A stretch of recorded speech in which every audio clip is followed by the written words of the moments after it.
Boa tarde, pessoal. Boa tarde. Tudo bem? Vamos lá? Vamos chegar, pessoal. Palco Fábrica de Empreendedores aqui do Sebrae. 2 pitches de startups que estão mandando bem. Bom, meu nome é Atos Ribeiro. Eu sou o atual gerente da Unidade de Soluções e Inovação do Sebrae Goiás. Estou com muito carinho, muita determinação aqui, muita garra, com meu timaço aqui. Quem vê essa camisetinha aqui já identifica a galera do Sebrae. Estão coordenando aqui as ações do Sebrae na Campus. Eu tenho uma grande honra de poder convidar 2 pessoas aqui muito bacanas, estão fazendo um trabalho muito interessante. Agora há pouco vocês viram no palco aqui o professor Anderson Soares falando do processo de inteligência artificial. E essas 2 startups que vão falar para a gente aqui agora são startups que estão fazendo projetos com o CEA e também com o apoio do Sebrae. Beleza? Bom, para poder começar, eu vou chamar o pitch aqui do Saulo. Chega aqui, Saulo.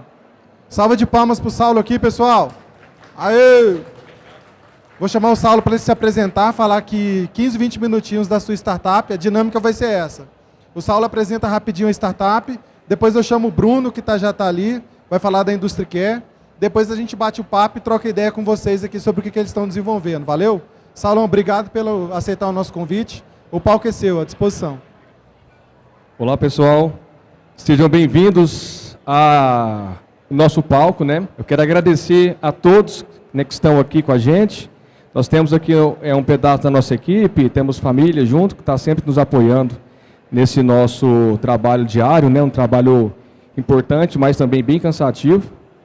E eu tenho o maior orgulho de dizer que é uma startup goiana, né, com a tecnologia toda desenvolvida aqui no estado, tá? E ela é uma startup que atende o Brasil inteiro. E eu fiz aqui hoje uma apresentação bem legal, porque eu até brinco, né? A minha mãe até hoje não sabe o que eu faço, muito menos meu pai. Então, e o que eu costumo fazer geralmente, né, com os novos clientes é fazer uma apresentação, né, de como é a rotina de um escritório jurídico.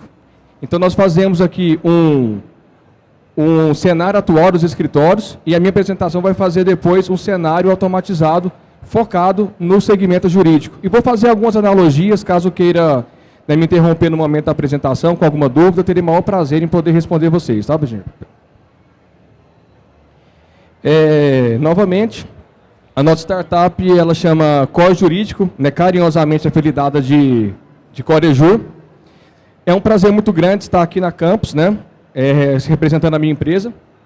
E o nosso tema de hoje é a revolução da hiperautomação no direito, é a transformação do direito, né, com a nossa solução. O nosso tema, né, ou subtema, é compartilhando vivência e resolvendo problemas complexos através de automação de processos, documentos, RPA e inteligência artificial. Quem acompanhou o professor Anderson aqui, nós somos parceiros da UFG, tá, com o trabalho, né, de inteligência artificial, juntamente com o Sebrae, né, que Sebrae, UFG, Embrapi e o governo federal nos apoiam nesse projeto de inteligência artificial. Eu fiz um cenário, desenhei um cenário, né, para quem não é da área do direito. A intimação é quando o processo anda dentro da justiça. Então, por exemplo, como que um advogado sabe que houve um andamento processual? Ele recebe uma intimação, a grosso modo dizendo, tá? E nessa intimação, o advogado vai tomar ali uma decisão. Então, vamos lá. Intimação no formato tradicional. Nós temos aqui, assim, né, até sou com brincadeira, mas não é. Muitos escritórios de advocacia até hoje recebem as suas intimações impressas, tá? Literalmente no papel, e outros recebem elas por e-mail. E nós atendemos grandes escritórios de advocacia que recebem 50, 100, 200 intimações por mês, e essas intimações são distribuídas ali de maneira manual. E o que nós percebemos, né? Que 80% do tempo dessa equipe de controladoria, ela faz o processo manual de distribuição e acaba sendo muito caro para o escritório e também demorado. Ao mesmo ponto, nós temos também, quando o advogado recebe a sua intimação, nessa intimação contém algumas informações, o advogado faz a leitura e a partir dessa leitura ele vai tomar uma decisão de responder àquela intimação vinda pelo advogado. No mesmo ponto também, após ali o advogado fazer essa leitura, né? Outras pessoas, elas começam a fazer outros procedimentos dentro do escritório. E esses procedimentos, eles são o quê? Uma leitura de documentos.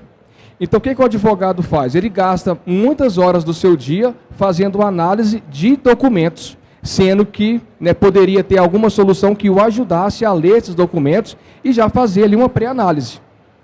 Já para que a sequência do fluxo chegue mais mastigado para a próxima pessoa que, por exemplo, vai fazer uma contestação. Na sequência, né, após ali aquela análise, então vocês imaginam, né, quantas intimações o escritório de advocacia recebe no dia, quantos processos são analisados.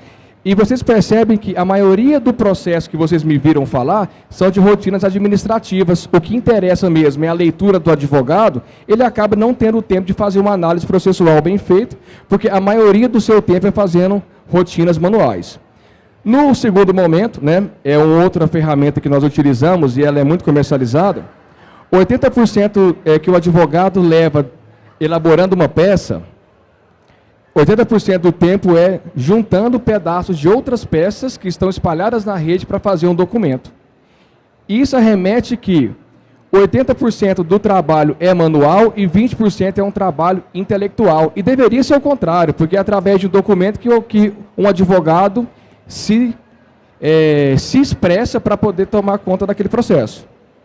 A grosso modo dizendo. Na sequência disso, outra rotina que é bastante desorganizada é a questão das necessidades de não revisão de peça quando todos os casos acabam sendo casos para ser revisados. E aqui, né, deixa de ter aquela essência do escritório da advocacia, sendo que o advogado pleno ou sênior, ele é pago apenas para revisar o que de fato interessa. E nesse caso aqui acaba ficando uma questão sem critério. E também o acompanhamento de prazos, né? Eu até pego alguns escritórios que até hoje controlam os seus prazos jurídicos em planilhas de Excel, ou, querendo ou não, mas que controlam prazos em agendas físicas. Então, imagina aquele escritório que tem seus 1.000 processos, 1.500 processos, que se a agenda física sumir, ou a planilha em Excel sumir, sumiu o escritório do cara, né? Literalmente, porque sabemos que se o advogado perde um prazo, literalmente ele paga o processo. Então, imagina uma causa de R$1 milhão que ele está defendendo, se ele não for capaz de gerenciá-la bem e perder um prazo, pode ser que ele pague o processo.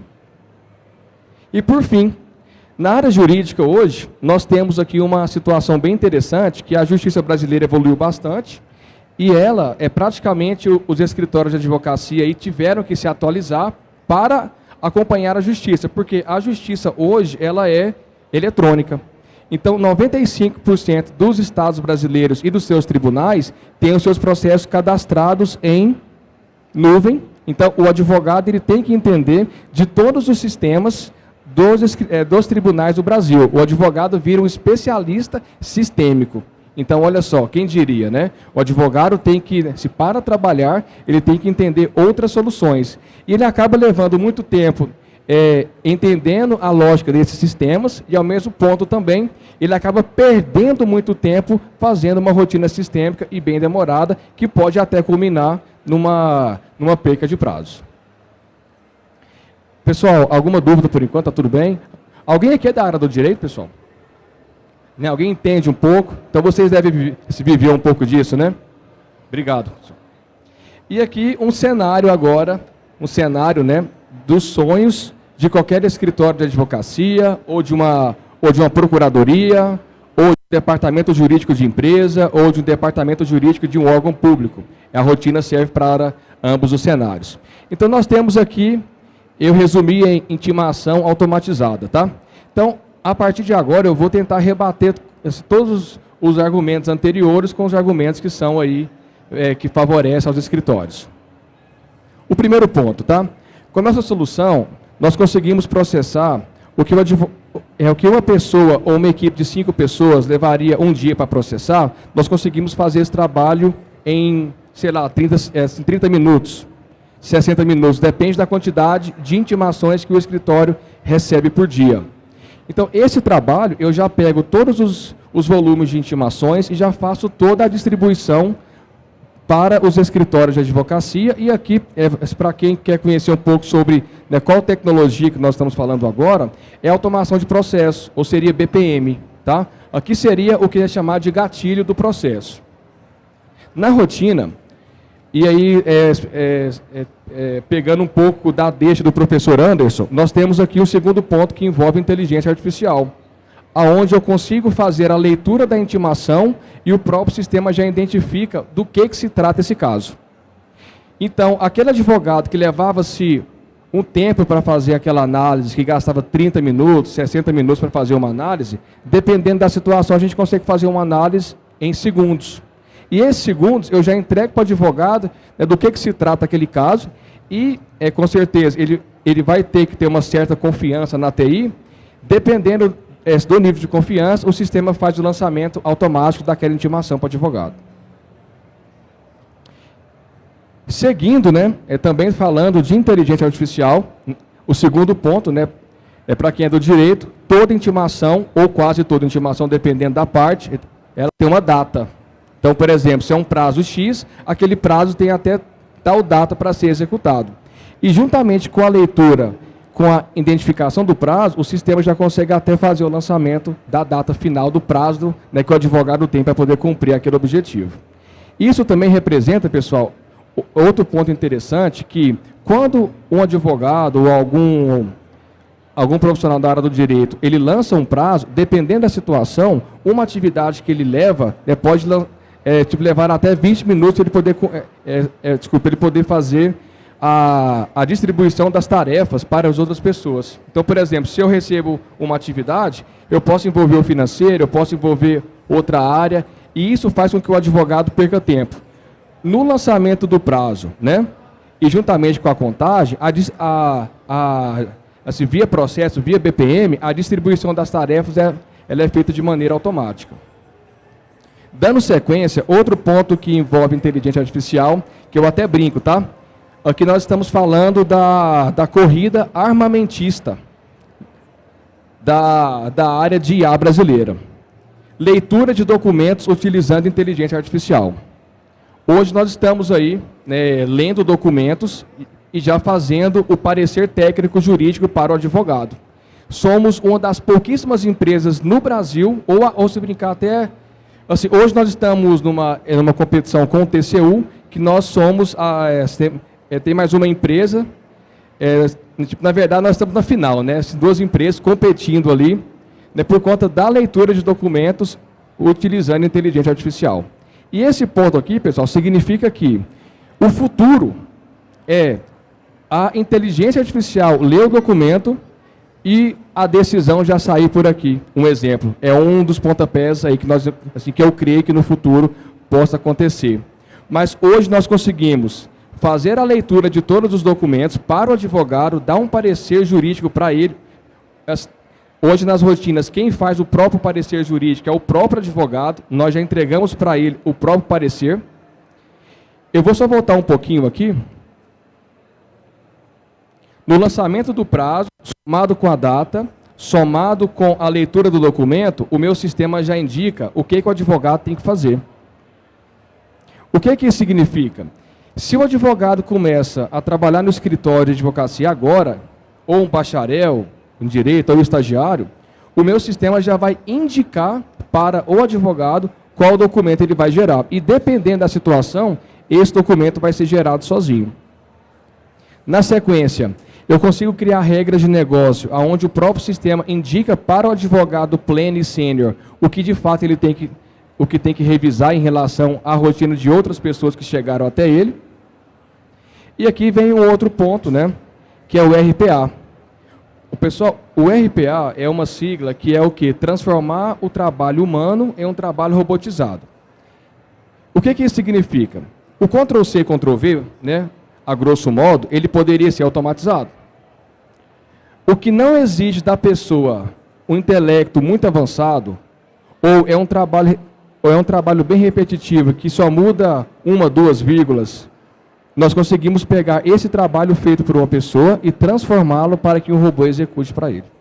Então, esse ponto que as pessoas utilizam o sistema da justiça brasileira para poder operar seus processos, né? Quem iria operar pelo advogado ou pela equipe é o próprio robô. Um exemplo, nós temos alguns clientes que, em média, eles fazem 100 rotinas jurídicas sistêmicas, né? Com o meu sistema praticamente dobrou.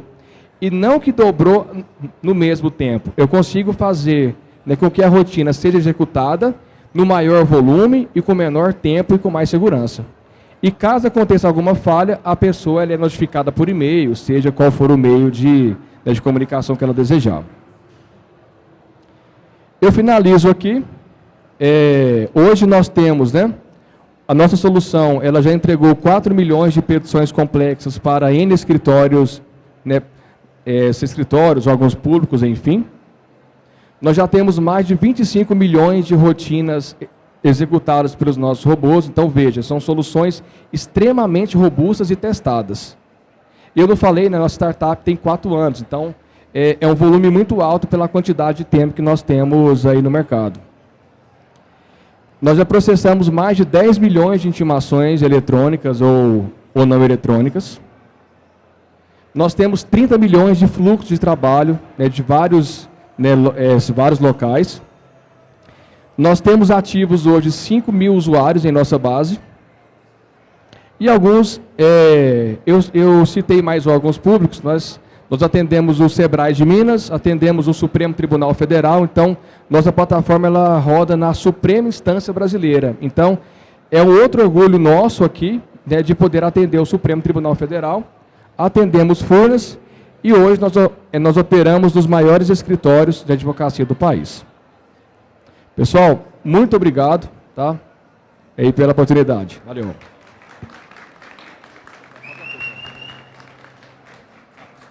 Valeu, Saulo. Vou pedir para você descer um pouquinho. Depois eu chamo você de volta aqui ao palco. Bom, eu queria chamar o Bruno aqui agora. Já está lá no ponto já. Ele vai colocar. Bom, Bruno, até a apresentação subir aqui.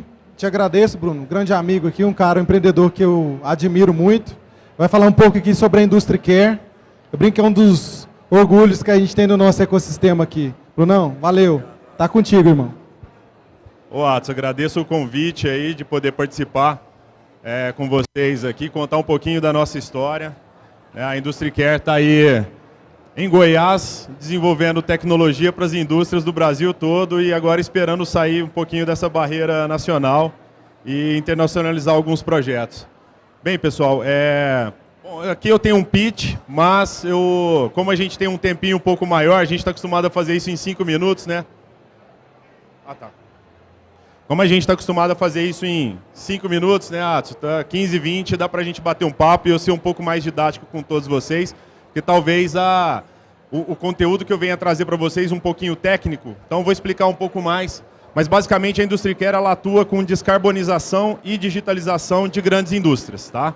Quando a gente fala do futuro da energia no mundo, o famoso 3Ds, descentralização, digitalização e descarbonização, a gente atua em 2 dos 3Ds. Não tem como descarbonizar, ou seja, neutralizar, reduzir emissões de gás de efeito estufa, sem antes digitalizar. Só que nessa jornada da digitalização, já existem inúmeras oportunidades que podem ser colhidas pelas grandes indústrias e é exatamente nesse ponto que a gente atua, né? Só trazendo vocês um pouquinho para o contexto da indústria 4.0, que muitos devem ouvir, né, a 4ª revolução industrial, né, só para trazer, e também trazendo um pouquinho do contexto histórico, a gente teve a primeira revolução industrial ainda lá na geração do vapor, né, na revolução industrial em Londres. Depois a gente teve a segunda revolução industrial com o advento da eletricidade e foi uma nova mudança no mundo. A terceira revolução industrial veio com a eletrônica ali na década de 60, 70 e agora nós temos a revolução industrial da 4ª geração, que na verdade, não é apenas uma tecnologia, é uma convergência de inúmeras tecnologias. Inteligência artificial, Big Data, Internet das Coisas, visão computacional, você tem a manufatura 3D, você tem inúmeras tecnologias e é nesse ponto que a indústria nacional não conseguiu evoluir tão rápido, tá? Fazer esse entendimento dessas convergências todas. E hoje a gente tem um número aqui de 1,6% das indústrias no Brasil terem iniciativas de digitalização. Esse número aumentou um pouquinho, mas não muito, tá? Não deve passar de 2% hoje ainda. A gente está falando de um mercado de 472 mil indústrias em todo o Brasil, 28 mil indústrias só de médio e grande porte, que é o mercado onde a IndustryCare atua. E isso tem gerado cerca de 73 bilhões de oportunidades por ano em ineficiência.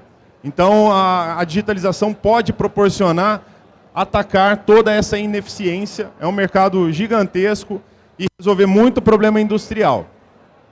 Quais são os desafios que a indústria hoje encontra ao desenvolver a indústria 4.0, ao desenvolver digitalização para evoluir sua tecnologia? Primeiro, infraestrutura, né? Entender essa convergência tecnológica, desenvolver infraestrutura de rede para comunicar essa quantidade de dados massivos, né? A própria tecnologia em si, você imagina hoje, a indústria está focada, eu costumo brincar, né? A indústria é porco e linguiça, né? Entra porco, sai linguiça.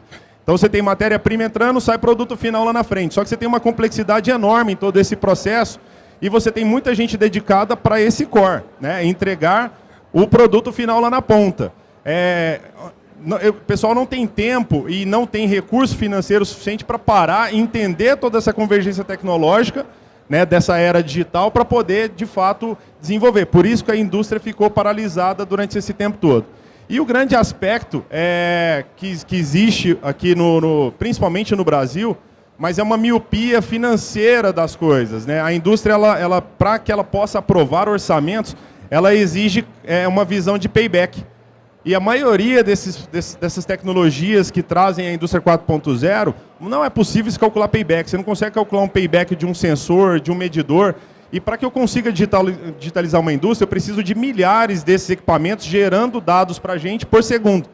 E aí, nisso aqui, deu uma travada e a IndustryCare criou um modelo de negócio para poder viabilizar essa jornada. Então, o que nós desenvolvemos? Uma solução, uma plataforma, que ela envolve 3 pilares: hardware, software e o que a gente chama de mindware, né? Então, é através do hardware, do IoT, Internet das Coisas, sensores, medidores, sensores de vazão que geram o dado para a gente lá na ponta.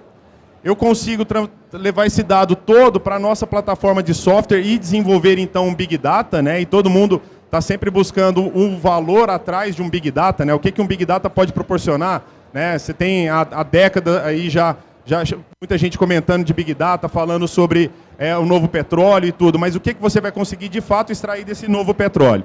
Então, a IndustryCare entendeu que não bastava só desenvolver o hardware e o software para poder entregar o dado para a indústria. A gente precisava ter o que a gente chama de mindware, pegar na mão de verdade para evoluir a indústria nessa agenda de resolver o problema próprio a partir dos próprios dados, então, sendo gerados por eles.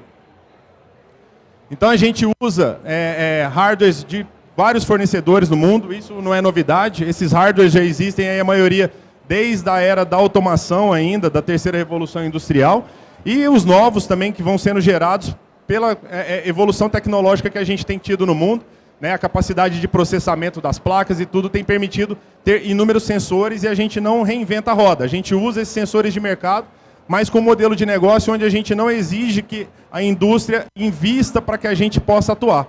A gente usa a própria ineficiência da indústria para poder bancar essa jornada toda da indústria 4.0. Né? Mandamos toda essa informação para a nossa camada de software. Aqui vocês veem algumas das telas onde a gente faz a análise desses dados. Então a gente desenvolve os dashboards, a camada analítica, né? A plataforma analítica nossa, para desenvolver então, a partir de um Big Data, inteligência artificial, assim como o Saulo está fazendo esse trabalho belíssimo aqui na área jurídica. A diferença é que a área jurídica tem muito dado gerado, ela já está bem digitalizada. A indústria está no caminho, né? A gente está falando de 2% só hoje que tem dados massivos para a gente trabalhar. Então a gente consegue trabalhar ali todos os monitoramentos de consumos, né, da parte elétrica, os monitoramentos de processo, com todos os dados da operação em si da indústria, correlacionar essas informações com as utilidades, né, que é o que faz uma indústria de fato se mover, né? Então você tem as grandezas elétricas sendo utilizadas para que você consiga conduzir processo. Então, e quando a gente fala de grandezas de energia, não só elétrica, tem elétrica e térmica. Então é tudo que queima e dá choque dentro da indústria, que é basicamente 80% do consumo de energia de uma indústria. Também, linkando com esses dados de processo, a gente correlaciona essas informações todas do ambiente industrial para que a gente consiga encontrar todas essas ineficiências. E com isso a gente desenvolveu também o Carbon Care, que é a nossa solução focada em auxiliar a grande indústria no processo de descarbonização, organizando as suas informações do inventário de emissão de gases de efeito estufa, para que a gente, ao atuar com os dados do chão de fábrica, consiga então atacar essa neutralização de carbono necessária. E que daqui a cerca de 18 meses, a informação que eu tenho vindo aí do governo federal, é que haverá uma política nova que vai exigir que todas as indústrias se neutralizem em emissão de carbono. Tá? Essa questão está sendo muito difundida no mundo todo, mudança climática, toda essa agenda que todo mundo tem visto na questão política, e o Brasil está fazendo o trabalho dele, apesar do país em si ser credor dos outros países em questão de neutralização, porque a gente tem muita floresta, mas o governo federal vai exigir que todas as indústrias de fato se neutralizem e plataformas como a nossa serão necessárias para esse ambiente acontecer. Tá? Aqui é só umas telinhas de modelagem do que a gente faz, né, correlação de todos esses dados para nós encontrarmos eficiências operacionais e energéticas. Lá na frente eu vou citar alguns cases nossos. Tá? Essa camada de Minder, então, que é o que eu cito geralmente como diferencial. Você tem inúmeras outras startups e grandes fabricantes que já desenvolvem hardware e software. Só que a Industry Care tem esse apelo a mais, né? Não adianta eu simplesmente entregar um login na mão de um funcionário de uma indústria, porque ele não vai conseguir desenvolver ciência de dados a partir desses dados. Então é esse a mais que a Industry Care tem, que tem nos diferenciado e tem feito a gente chegar a atender grandes indústrias que vocês vão conhecer lá na frente. Tá? Mas é o processo inteiro de ponta a ponta. A gente, desde estruturar essa agenda de como digitalizar, de como aplicar sensores, medidores, até fazer a extração de valor desses dados dentro desse processo todo. Um pouquinho da jornada da indústria 4.0, então o que eu estava dizendo para vocês, para que de fato a indústria possa estar atuando na indústria 4.0, eu tenho que cumprir a minha obrigação, que é digitalizar. Mas é onde a indústria tem que ter o maior dispêndio financeiro. Né? Ela tem que fazer uma aquisição muito robusta de hardwares e sensores ali para poder digitalizar, para então a gente atuar. E nesse ponto aqui, como a evolução desse caminho transforma a velocidade de latência de decisão da indústria, ou seja, quando ela toma decisão mais rápido a partir dos dados que a gente gera, há uma economia financeira muito grande.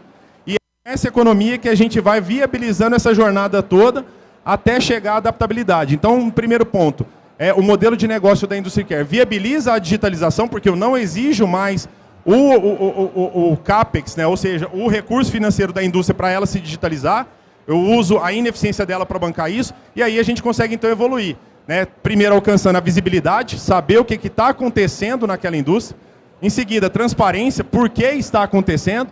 Depois a gente já tem algoritmos atuando e nos trazendo uma predição, né, o que irá acontecer nesse processo industrial se nada for feito. E por fim, a adaptabilidade, que é onde os algoritmos eles já se integram com os controladores da indústria para poder tomar as ações. A gente já está no desenvolvimento de uma camada dessa dentro de um dos clientes nossos, que eu vou contar um pouco mais lá na frente.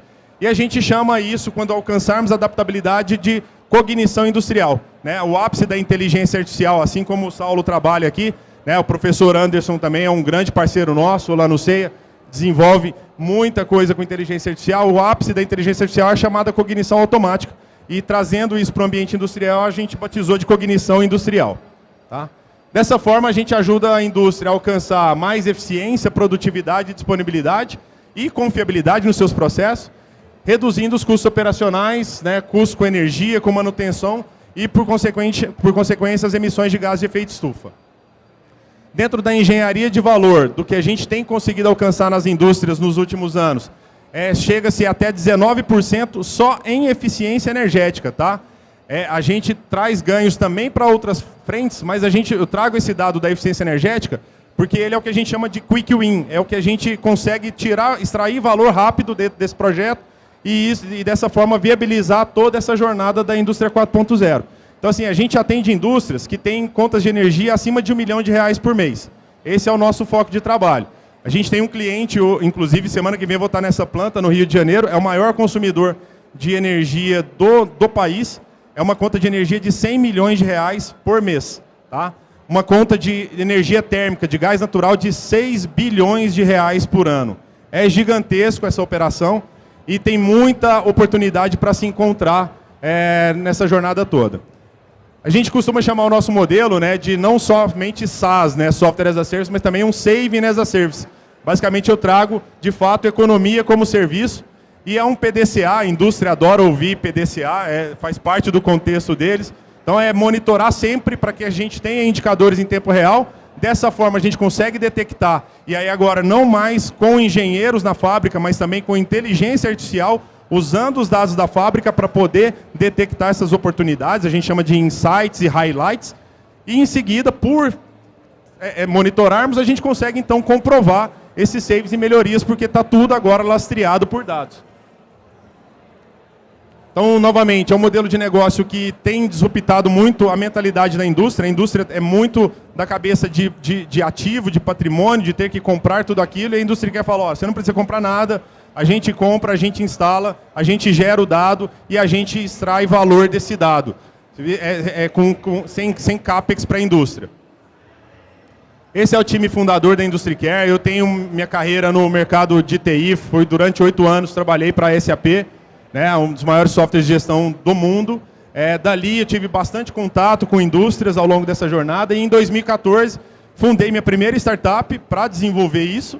Só que ela se tornou uma startup muito mais para gestão de energia. Em 2019 eu resolvi deixar então essa startup para os outros sócios e desenvolvi a IndustryCare. Então desde 2019 a gente vem atuando, passamos aí por toda essa bronca da pandemia, bem no início da nossa jornada, nos afetou bastante, mas também fez com que a gente se empolgasse até mais com o nosso negócio, porque a pandemia forçou que a indústria olhasse então para a digitalização. Até então eles não tinham tomado esse choque.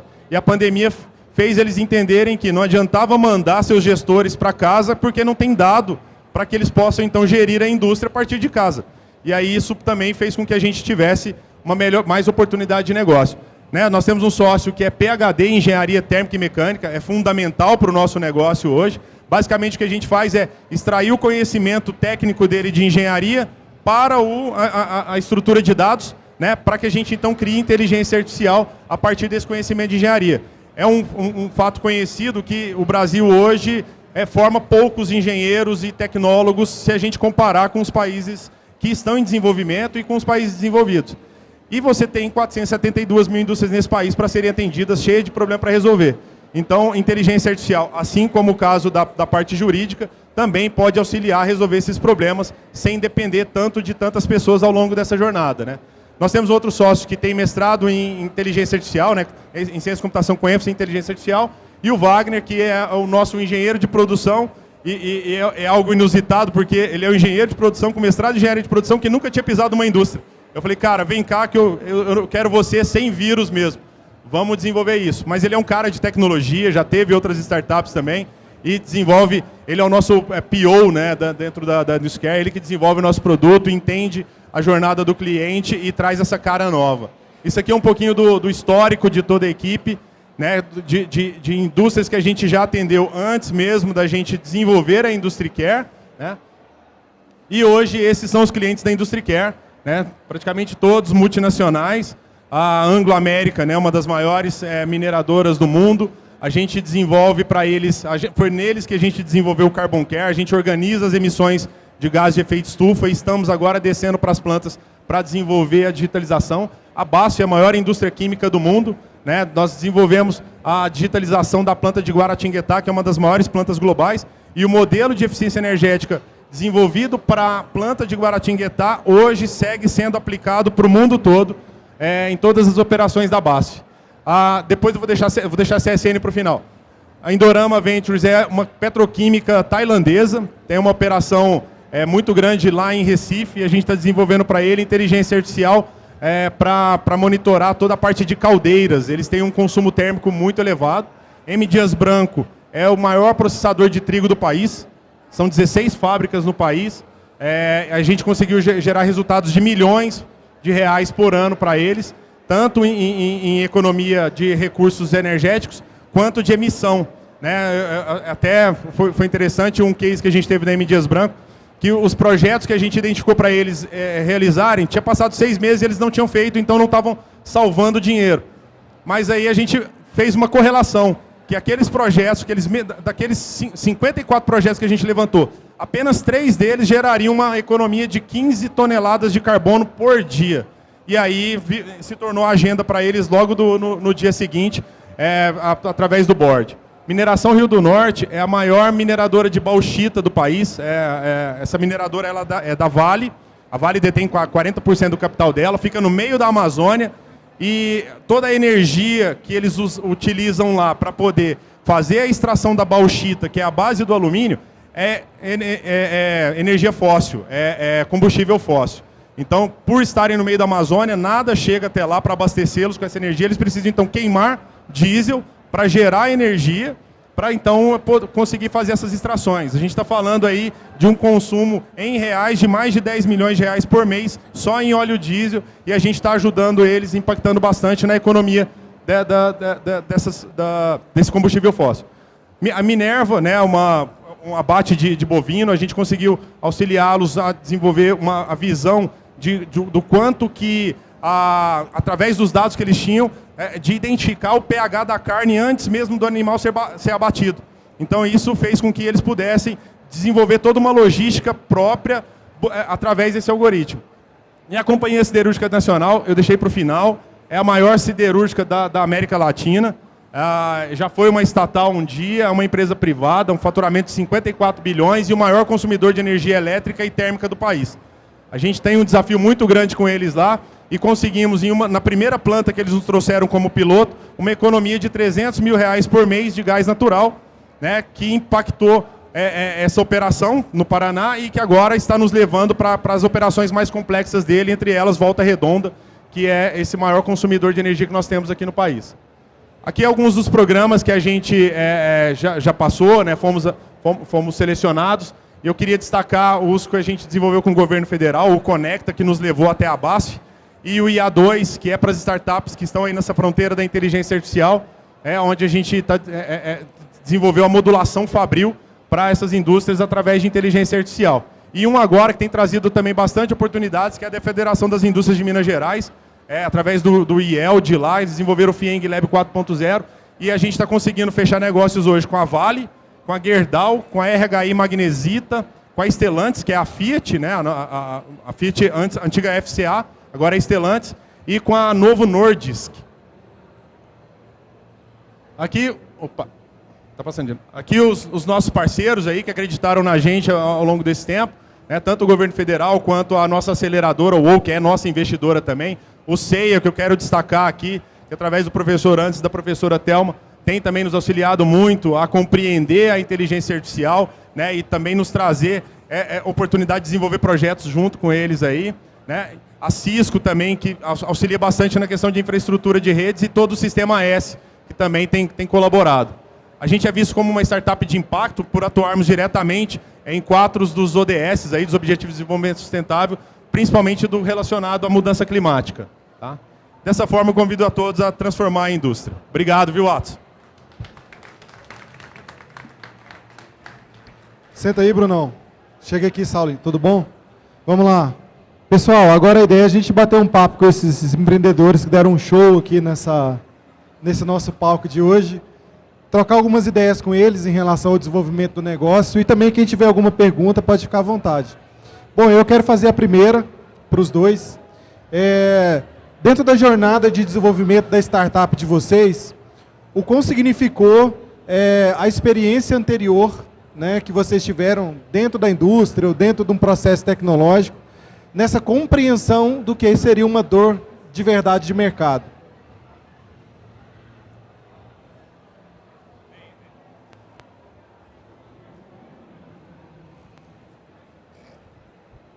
Bom, Atos, a experiência anterior, ela auxiliou, no meu caso, a identificar a oportunidade certa de poder entrar para esse campo de empreender, de fato, desenvolver tecnologia para a indústria.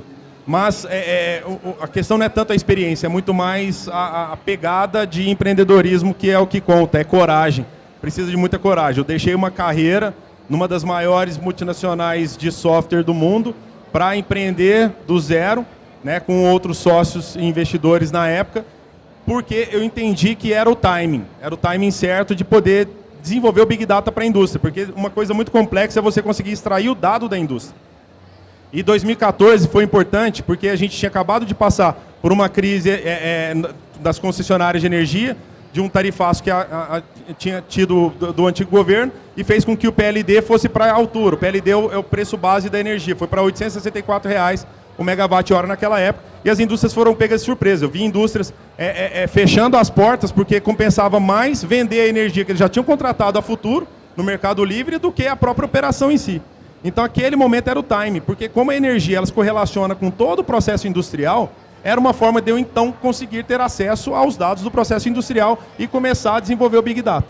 Então foi esse ponto.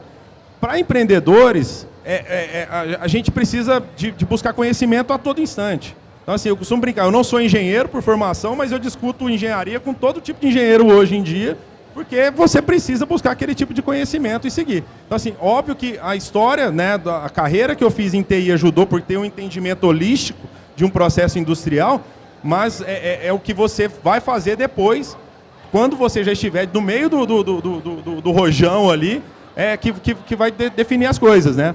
E eu costumo dizer, até conversando com essas grandes indústrias, que elas são muito atendidas por grandes empresas globais, né, como Siemens, WEG e tudo mais.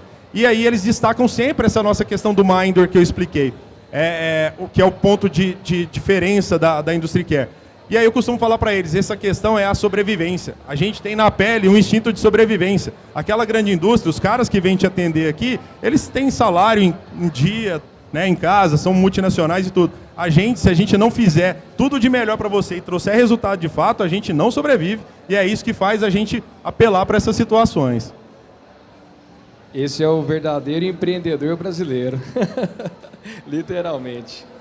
O nosso caso é parecido com o do Bruno. Nós éramos uma software house mesmo, vivi de projeto. E aí nós pegamos aí alguns escritórios grandes do Brasil que nunca imaginaríamos atendê-los. Então levamos algumas soluções de vanguarda. Enquanto se fala-se muito em RPA agora, nós já trabalhamos com RPA desde 2009, tem muito tempo. Então a fundação do Corejur foi em 2018, né, pegando esses pedaços de artefato de software, jogamos dentro do nosso ambiente, da nossa plataforma em si. E quando nós jogamos isso lá em 2018, a experiência, a bagagem que nós tínhamos ali, né, por atendimento, a forma goiana de poder agir, aquela forma insistente, persistente, né, que mais ouve do que escuta, levou a gente a crescer 70% nos últimos... Né, nós crescemos 180% nos últimos 3 meses, mas exatamente dessa forma. E outro ponto importante, nós não tivemos nenhum anjo, foi tudo no peito mesmo. Então, vale a pena ressaltar a experiência desses anos, né, desde 2009 para cá, que nós temos atendido essas empresas, fez com que a gente, né, levasse esse método de poder empreender um nível acima. Porque quando você começa a compartilhar o seu conhecimento, a sua experiência com outras pessoas que querem saber como que aquilo acontece, vira uma espécie de facilitador. E isso faz com que alavanque as empresas. Mas eu sempre brinco, né? Eu sempre falo com os programadores da empresa. Não adianta saber programar se você não sabe ouvir o cliente, porque é ele que tem a dor. Então, isso é um ponto que a gente sempre tem na nossa forma de trabalho lá no Código Jurídico. Show de bola, né, pessoal? Não é à toa que os caras têm grandes clientes aqui. Falando nisso, até chegar nesse momento, Saulo, Bruno, assim, beleza, eu estou numa jornada de startup e meu sonho grande, é óbvio, é chegar aqui, fazer um pitch no evento, mostrar resultado, viver dessa minha ideia, né? Mas durante essa jornada de startup, existe muito aquela lógica do caminho feliz, né? que a gente acaba vendendo também nos eventos, que é importante, né, a gente disseminar a cultura do empreendedorismo, mas que, olha, você precisa formatar um bom modelo de negócio para apresentar para o investidor, você precisa formatar uma estrutura para você trazer um sócio na lógica do Smart Money. O quanto vocês acham hoje, depois de faturarem né, com o negócio de vocês, com a tecnologia, o que vocês diriam para quem está começando? Assim?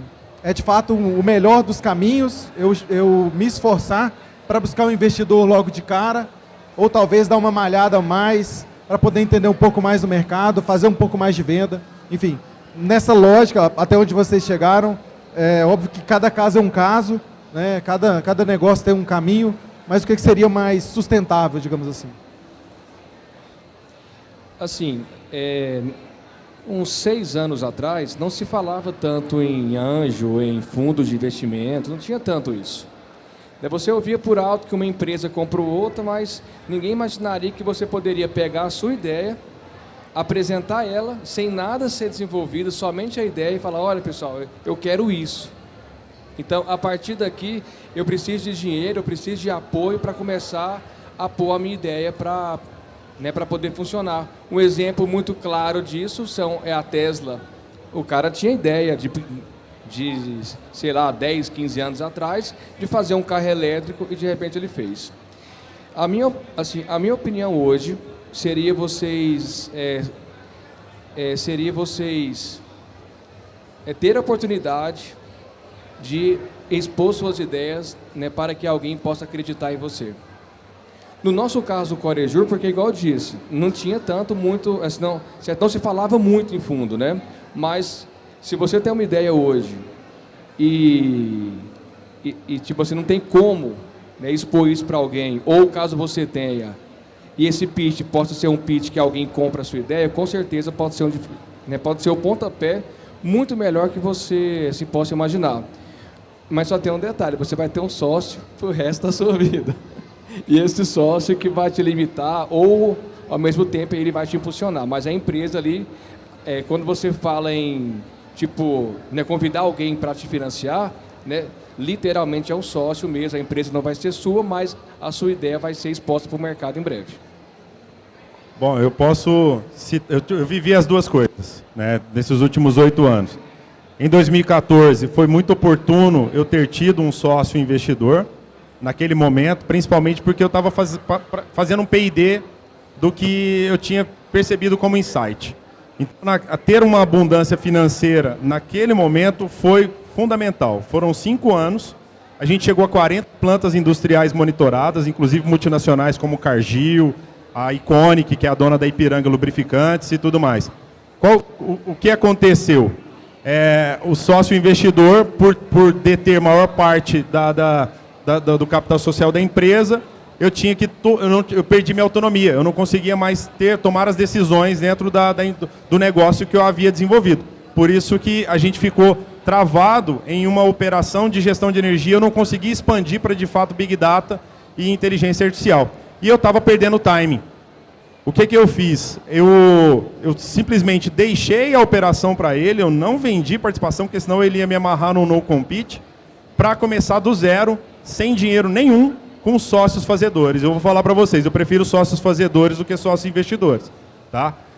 Mas sócios investidores, né, pode te proporcionar um time em determinado momento, mas você vê uma união muito mais forte quando você traz esse time junto do propósito. Cara, eu não tenho dinheiro nenhum, você já sabe o que eu já fiz nos últimos 5 anos, mas eu preciso de você para agora fazer os próximos 30. Vamos junto? E aí o cara vem com suor e sangue mesmo para a gente desenvolver isso do zero. A gente então começou a Industry Care como bootstrapping, né, que é essa forma de você empreender sem precisar de recurso financeiro externo. Com as próprias botas, né, numa tradução literal aí. Então a gente começou a Industry Care bootstrapping. Quando a gente estava fechando os primeiros contratos, veio a pandemia. Engraçado que foi no mesmo dia em que a gente recebeu os e-mails das indústrias, que a gente já estava em assinatura de contrato, que ia permitir com que a gente conseguisse estruturar o negócio com uma receita recorrente bem relevante, que iria pagar nossas contas. Para vocês terem noção, a receita recorrente que já estava garantida para mim naquele momento que eu estava fechando esses contratos, era o dobro da com que eu sobrevivi os últimos quase 2 anos. Tá? Então, ou seja, eu imagino que eu poderia ter feito se não tivesse esse advento da pandemia ocorrido naquele instante. Por outro lado, não teria também todas as oportunidades que eu também tenho hoje para poder atender. Então, eu tive que abrir rodada de investimento, não chamo nem de anjo, foi de sobrevivência. Pode colocar na literatura aí uma rodada antes da de anjo, que é de Survivor, né? E aí a gente desenvolveu 3 rodadas no mesmo ano. Também foi uma surpresa e também contra a literatura, que geralmente o investidor ele pede faturamento. E aí os investidores olharam muito a nossa história. A gente conseguiu fazer 3 rodadas sem nem sequer estar faturando, que foi tudo dentro de 2020 ainda, as 3 rodadas, até pré-seed. E aí quando virou 2021, e aí a importância que o dinheiro traz também numa operação, a gente já tinha produto. Então eu já consegui abraçar o primeiro projeto nosso, que foi com a primeira planta da CSN, porque eu já tinha produto pronto, tá? Que já era capaz de rodar uma prova de conceito, que a gente fez gratuita para a CSN durante 2 meses e provamos valor nessa prova de conceito de 2 meses. Então isso é fundamental. Mas essa experiência também me trouxe como você conduzir o seu cap table para que você não fique então exposto a esse radicalismo que possa vir do outro lado, né? Pessoas que estão lá só com uma intenção de remunerar o capital, isso é correto, tá? É justo e ajuda a maioria das startups hoje no mundo, mas eles não estão muito comprometidos com a visão do negócio, e isso lá na frente pode atrapalhar. Então, você tem que gerir muito bem esse capital, é o maior valor que você tem em mãos, né? Então, a gente, mesmo em 3 rodadas, a gente expôs uma quantidade de capital pequeno, que deixa a empresa ainda, de certa forma, factível de próximas rodadas, se for o caso, né? A gente talvez faça mais uma, mas para por aí, porque o negócio ele consegue crescer sem próximas rodadas. Nós estamos com pouco tempo. Alguém quer fazer uma pergunta para um dos dois? Vamos lá. Seu nome? Felipe, tudo bem? Eu queria fazer uma pergunta para os dois. Qual foi assim a motivação, o impacto e o resultado de utilizar a IA na área de vocês?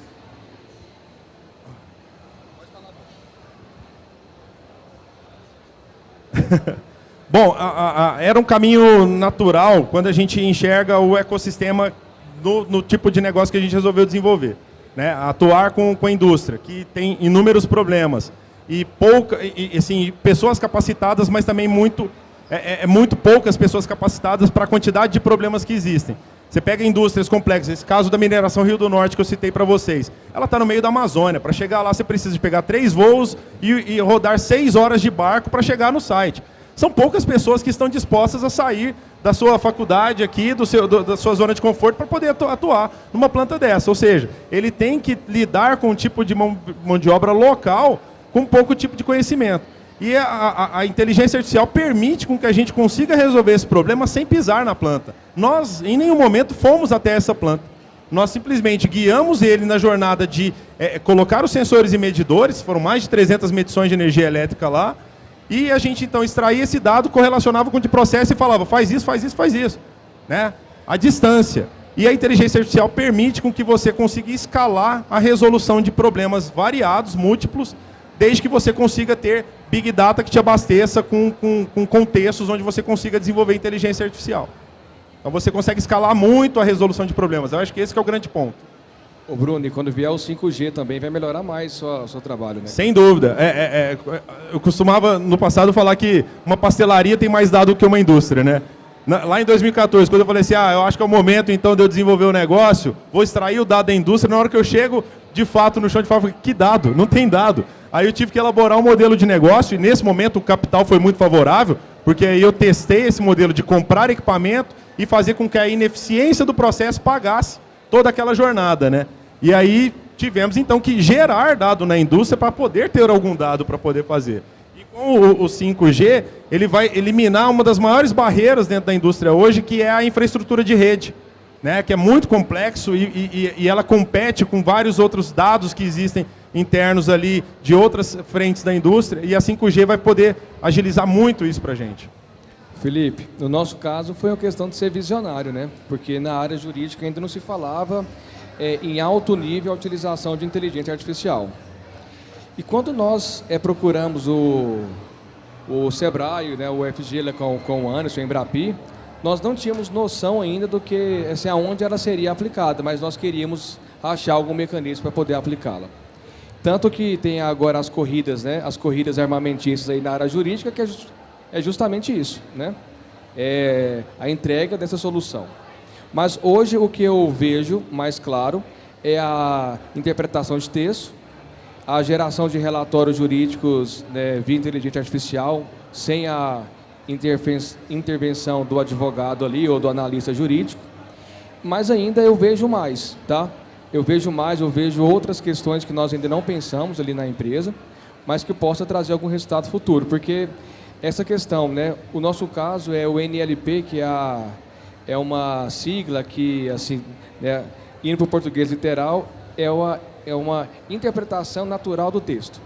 Então, isso é muito complicado de entender, porque a imagem em si é fácil de entender, dados são fáceis, ainda mais dados estruturados. No caso do texto, o texto não é estruturado. O português já é difícil pra caramba de entender, quando você lê um texto, né, você interpreta de um jeito e eu do outro. Imagina agora levar para a inteligência artificial. Então, hoje, o nosso foco hoje é o projeto de fazer a leitura da inicial da sequência nisso. Nós já estamos bem avançados. Eu acho que 90% do trabalho foi executado já. E agora começar a fazer isso em larga escala. Tá? Porque hoje nós só temos 2 clientes, que são 2 escritórios de advocacia, e nós estamos lutando agora com o TCU, né, para fazer esse trabalho, e também com o Ministério Público do Rio de Janeiro. E na semana passada, na terça-feira passada, recebemos contato do pessoal do TCE da Paraíba querendo o mesmo desafio, que o próprio TCU já compartilhou algumas coisas com eles que eu achei bem interessante. Pessoal, nosso tempo estourou, mas eu agradeço muito você, Saulo, e o Bruno, a quem eu peço uma salva de palmas, por gentileza. Não só pela apresentação, mas pelo resultado. Agradeço também as esposas que permitiram com que vocês estivessem aqui. Lá em casa também é assim, tá? Eu estou aqui porque eu também estou com permissão. E aí, dizer, pessoal, que amanhã, nesse mesmo horário, às 17 horas, tem também uma fala aqui do Sebrae. A gente vai mostrar tudo que a gente faz para quem tem uma startup. Então, quem tem uma startup e quer desenvolver uma ideia, tudo que a gente pode fazer, assim como os meninos estão aqui, né, acessaram o recurso do Sebrae de maneira descentralizada por meio da nossa ação com a Embrapi, a Empresa Brasileira de Pesquisa e Inovação Industrial, né, por meio do nosso Centro de Excelência em Inteligência Artificial, o CEIA, né, com o recurso do Sebrae. O bacana aqui é o seguinte, né, projetos de um terço, um terço, um terço. Um terço da empresa, um terço da Embrapi, um terço da instituição que presta pesquisa entrando com recursos de mão de obra qualificada, né? Do um terço da empresa, o Sebrae chancelando, nós pagamos 70% da parte da empresa. Isso é uma forma de acessar, de fazer com que eles tenham condições de escalar, gerem orgulho, depois virem grandes empresas e voltem a contribuir para o sistema ES.